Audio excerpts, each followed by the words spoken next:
Hello students, welcome to Video. I am your new science mentor and in this video we are going to start 9th chapter of Science 1 which is carbon compounds. Guys, in our previous video we have discussed about the functional groups in carbon compounds and homologous series. Now in this video we are going to learn about the following topics which is nomenclature system of carbon compounds. तो इस video में हम क्या पढ़ने वाले हैं, carbon compounds का nomenclature system किस तरह से रहता है वो देखते हैं। स्टार्ट करते हैं हमारा topic nomenclature system of carbon compounds. तो इसमें सबसे पहला जो टॉपिक है वो है सिस्टम ऑफ कॉमन नेम्स। तो इनिशियली मतलब स्टार्टिंग फेज में क्या होता था, जो कार्बन कंपाउंड्स थे उसको डाइवर्स कॉमन नेम दिए थे, लेकिन जैसे जैसे ज़्यादा कंपाउंड डिस्कवर होते गए तो वैसे वैसे उनके नेमिंग सिस्टम में भी कुछ चेंजेस आते गए based on the carbon atom count was adopted. मतलब जितने कार्बन एटम उस कंपाउंड में होंगे उस पर डिपेंड नेमिंग जो है वो चेंज होने लगी। जैसे कि C4H10 के जो दो आइसोमर है, C4H10 मतलब ही ब्यूटेन, तो ब्यूटेन के दो आइसोमर है जिनको N butane and I butane का नाम दिया है, और इसका जो स्ट्रक्चरल फॉर्मूला है वो भी डिफरेंस है। I butane is isobutane and N butane एक अलग है। वैसे दो आइसोमर्स है ब्यूटेन के, तो इनका स्ट्रक्चरल फॉर्मूला भी डिफरेंट है। अब जैसे से ज्यादा कार्बन कंपाउंड डिस्कवर होते गए वैसे वैसे जो कॉमन नेम्स जो है वो कंफ्यूज करते गए कार्बन कंपाउंड्स को, क्योंकि वास्ट कार्बन कंपाउंड डिस्कवर होते गए और सबको कॉमन नेम दिया था, जिस न्यूमरस कॉमन नेम थे, तो कंफ्यूजन क्रिएट हो रही थी। एंड इसीलिए फिर एक universally accepted and logical naming system की जरूरत पड़ने लगी ताकि इन कार्बन कंपाउंड्स को एक प्रॉपर नाम दिया जाए। सो इसीलिए फिर क्या किया उन्होंने, IUPAC नोमेनक्लेचर सिस्टम को अडॉप्ट किया। अब ये IUPAC नोमेनक्लेचर सिस्टम क्या है, चलिए देखते हैं। The international union for pure and applied chemistry IUPAC introduced a structural based nomenclature system universally accepted to provide unique names for all carbon compounds. तो इसका जो नाम है IUPAC का फुल फॉर्म है international union for pure and applied chemistry, और इन्होंने एक स्ट्रक्चरल बेस्ड नोमेनक्लेचर सिस्टम जो है वो इंट्रोड्यूस किया एंड वो यूनिवर्सली एक्सेप्टेड भी है, जिससे सारे कार्बन कंपाउंड्स को यूनिक नाम दिए गए। अब IUPAC नोमेनक्लेचर सिस्टम ने क्या किया, जो स्ट्रेट चेन कंपाउंड है और जिनमें सिंगल फंक्शनल ग्रुप है उनके कॉमन नेम के साथ साथ उनको IUPAC नेम भी दिया गया। जैसे कि एक एग्जांपल है, देखिए आपको डायग्राम में दिख रहा है, ये जो स्ट्रक्चरल फॉर्मूला दिया है ये है 3 ethyl 4 methyl हेक्सेन, लेकिन अगर वही सेम स्ट्रक्चर है तो उसको कॉमन नेम क्या दिया जाता था, 2,3 डाईइथिल पेंटेन, जो कि इनकरेक्ट है। करेक्ट कौन सा है, 3 ethyl 4 methyl hexane. IUPAC naming system में कार्बन कंपाउंड्स के लिए जब नाम दिया जाता है तो उसमें 3 यूनिट कंसिस्ट करते हैं। पहला है पेरेंट, दूसरा है सफिक्स एंड तीसरा है प्रीफिक्स, जो कि एक स्पेसिफिक ऑर्डर में अरेंज किए जाते हैं। और वो ऑर्डर किस तरह से, पहले प्रीफिक्स लगाया जाता है, then parent and then suffix. Straight chain compounds के लिए जो IUPAC नोमेनक्लेचर सिस्टम है उसमें जो नाम दिया जाता है वो किस पे बेस्ड रहता है, पेरेंट अल्केन पे। ये किसके लिए है, स्ट्रेट चेन कंपाउंड के लिए। तो स्ट्रेट चेन कंपाउंड के लिए जो नोमेनक्लेचर करते हैं मतलब नाम दिया जाता है तो उनको पेरेंट अल्केन के बेसिस पे नाम दिया जाता है। इसका एक एग्जांपल लेते हैं, तो जब हम कंस्ट्रक्ट करते हैं नाम को तो फॉलोइंग कुछ स्टेप्स किए जाते हैं। जैसे कि पहले हमें स्ट्रक्चरल फॉर्मूला ड्रॉ करना पड़ेगा स्ट्रेट चेन कंपाउंड का, और उसमें काउंट करना पड़ेगा कितने कार्बन एटम्स दिए हैं, और फिर उतने नंबर के कार्बन एटम्स का जो अल्केन रहेगा। फॉर एग्जांपल जैसे 2 कार्बन एटम है तो इथेन रहता है, 3 कार्बन एटम है तो प्रोपेन रहता है, 4 कार्बन एटम है तो ब्यूटेन है, 5 है तो पेंटेन है। तो उसी तरह कितने कार्बन एटम्स दिए हैं वो मेजर करने के बाद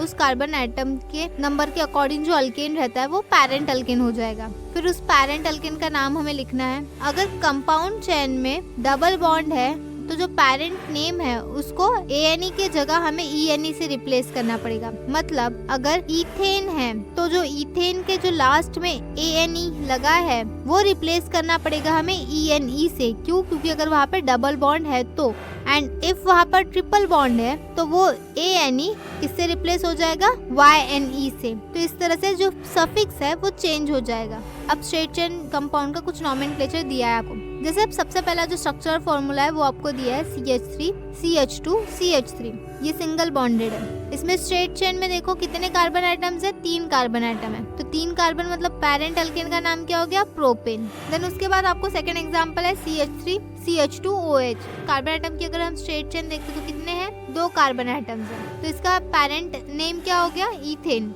और फिर एक फंक्शनल ग्रुप ऐड है तो वो ईथेन की जगह क्या हो जाएगा, इथेनॉल। देन उसके बाद थर्ड एग्जांपल में आपको दिया है CH3 CH2 COOH। यहाँ पे कितने कार्बन मॉलिक्यूल्स है, 3 कार्बन मॉलिक्यूल्स है। तो इसका पेरेंट नेम क्या हो गया, प्रोपेन। देन उसके बाद CH3 CH2 CH2 CHO। Carbon atom की स्ट्रेट चेन में कितने कार्बन है, 4 कार्बन है। तो ये ब्यूटेन पेरेंट नेम हो गया इसका। देन अगर हम नेक्स्ट एग्जांपल की बात करते हैं तो यहाँ पे CH3 single bond CH double bond CH2। तो यहाँ पे कितने कार्बन आइटम की स्ट्रेट चेन है, 3 कार्बन आइटम की, लेकिन डबल बॉन्ड होने की वजह से ये क्या हो जाएगा, प्रोपीन। देन उसके बाद एक एग्जांपल दिया है आपको जहाँ पे आपको दिया है CH3 single bond C triple bond CH। और इसका स्ट्रेट चेन स्ट्रक्चर कुछ इस तरह से हो जाएगा, C single bond C triple bond C। तो मतलब यहाँ पे देखो क्या हो गया, कार्बन कार्बन के बीच में ट्रिपल बॉन्ड आ गया, लेकिन कितने स्ट्रेट चेन में कितने कार्बन है, 3 कार्बन है। तो इसका पेरेंट नेम क्या हो जाएगा, प्रोपाइन। प्रोपाइन क्यों, क्योंकि 3 कार्बन आइटम है। अब ये तो हो गई स्टेप 1 जिसमें हमको क्या ढूंढना रहता है, पेरेंट अल्केन कौन सा है वो। अब उसके बाद IUPAC नोमेनक्लेचर में अगर स्ट्रक्चरल फॉर्मूला में कोई फंक्शनल ग्रुप है तो जो पेरेंट नेम है उसका जो फाइनल ई रहता है, लास्ट में जो ई रहता है उसको हम रिप्लेस करेंगे फंक्शनल ग्रुप के कंडेंस नेम से, जिसे हम एज अ सफिक्स लिखेंगे। Exception, the condense name of the functional group halogen is always used as prefix. लेकिन जो हैलोजेंस है, जब halogens as a functional group add होते हैं तो उनका जो कंडेंस नेम है वो हमेशा एज अ प्रीफिक्स यूज होता है। बाकी फंक्शनल ग्रुप का condense name as a suffix use होता है, लेकिन हैलोजेंस का हमेशा एज अ प्रीफिक्स यूज होता है। अब यहाँ पे आपको एग्जांपल दिए है सेकंड स्टेप के। तो फर्स्ट एग्जांपल आपको दिया है CH2 CH2OH। यहाँ पे फंक्शनल ग्रुप कौन सा लगा है, OH। मतलब अल्कोहल का जो फंक्शनल ग्रुप का कंडेंस नेम है वो है OL। मतलब अगर अल्कोहल ये फंक्शनल ग्रुप ऐड किया गया है तो हमें लास्ट में मतलब सफिक्स में क्या लगाना पड़ेगा, OL। तो अब हमारा जो पेरेंट नेम है वो क्या है, इथेन, क्योंकि यहाँ पे 2 कार्बन आइटम है। तो यहाँ पे इथेन से हमने ई हटा दिया और वहाँ पे OL लगा दिया, तो ये क्या हो जाएगा, इथेनॉल। देन उसके बाद सेकेंड एग्जाम्पल में देखो क्या दिया है आपको, CH3 CH2Cl। यहाँ पे 2 कार्बन आइटम है और एक क्लोरीन मतलब हैलोजन लगा है। मैंने आपको पहले ही बताया था कि हैलोजन जब लगाते हैं तो जो फंक्शनल ग्रुप का कंडेंस नेम है वो एज अ प्रीफिक्स लगाते हैं। तो ये नाम किस तरह से हो जाएगा,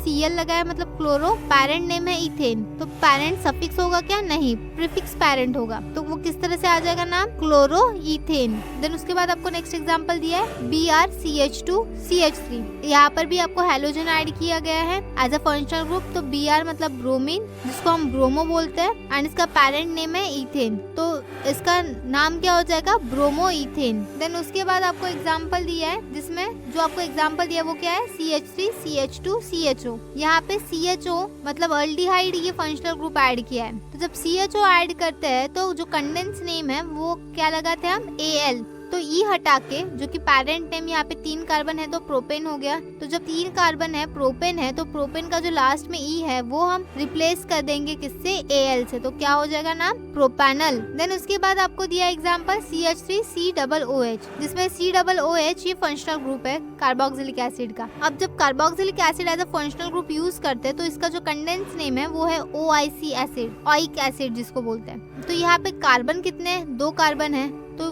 पेरेंट नेम हो गया इथेन, और OIC ऐड करने के बाद ई को रिप्लेस करेंगे तो वो क्या हो जाएगा, ethanoic acid. Then next example है CH3NH2। CH3NH2 है तो NH2 ये फंक्शनल ग्रुप है जो कि है हमारा अमाइनो ग्रुप। तो जब अमाइनो फंक्शनल ग्रुप ऐड होता है तो कंडेंस नेम हो जाता है अमाइन। जब यहाँ पे CH3 एक ही कार्बन कंपाउंड है तो वो हो जाएगा पेरेंट नेम मीथेन, और अमाइन ग्रुप ऐड करने के बाद ई हटा के जब हम उसमें अमाइन ऐड करेंगे तो वो क्या हो जाएगा, इथेनामाइन। देन उसके बाद आपको नेक्स्ट एग्जांपल दिया है CH3 COCH3। यहाँ पे आपको CO जो कीटोन ये फंक्शनल ग्रुप ऐड किया है। तो जब कीटोन ये फंक्शनल ग्रुप ऐड करते हैं तो जो कंडेंस नेम हो जाता है वो क्या हो जाता है, ओन, ONE, ओन लगाया जाता है।